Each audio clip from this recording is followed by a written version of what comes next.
விஜய் டிவியில் ஒளிபரப்பாகி வரும் சின்ன மருமகள் சீரியல தமிழ் செல்வி கதாபாத்திரத்துல நடித்து வரும் நடிகை ஸ்வேதா காரணமே இல்லாமல் என்னை விட்டு பிரிந்து சென்று விட்டதா உதவி இயக்குனர் ஆதி காவல் நிலையத்துல புகார் அளித்திருக்கிற நிலையில ஸ்வேதா பற்றி தன்னிடம் பல ஆதாரங்கள் இருப்பதாகவும் கூறியிருக்கிறாங்க.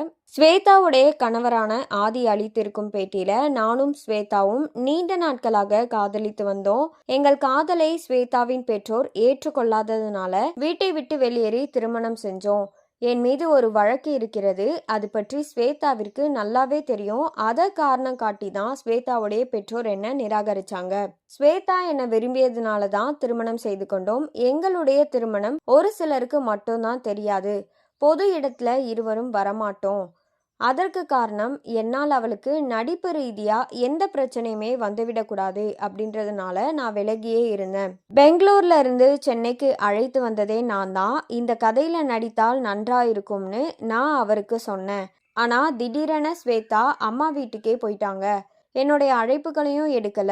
உருகி உருகி என காதலித்தவளுக்கு திடீரென நான் பிடிக்காம போயிட்டேனா, இந்த மாதிரி ஆதி பேசியிருக்கிறாங்க.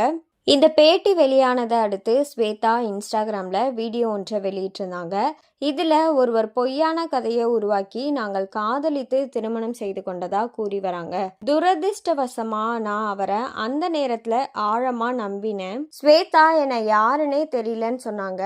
அப்படி இருக்கும்போது எப்படி எனக்கு விவாகரத்து மனுவை அனுப்ப முடியும்னு கேள்வி எழுப்பியதோடு புகார் அளிப்பதாகவும் கூறியிருக்கிறாங்க. இந்த பஞ்சாயத்தை தீராத நிலையில சின்ன மகள் சீரியல்ல இருந்து வெளியேறிய நடிகை தாமரை செல்வி நடிகை ஸ்வேதாவுடைய கணவர் என்னை நம்ப வைத்து ஏமாற்றிட்டாங்க. நான் அவருக்காக 3 சவரன் நகையை அடகு வைத்து பணத்தை கொடுத்தேன். ஆனா அவர் அந்த நகையை வித்துட்டாரு. அவர் மீது நான் ஐயப்பன் தாங்கல் காவல் நிலையத்துல புகார் அளித்திருப்பதா கூறியிருக்கிறாங்க. தற்போது இந்த செய்தி இணையதளத்துல ட்ரெண்ட் ஆகி வருது.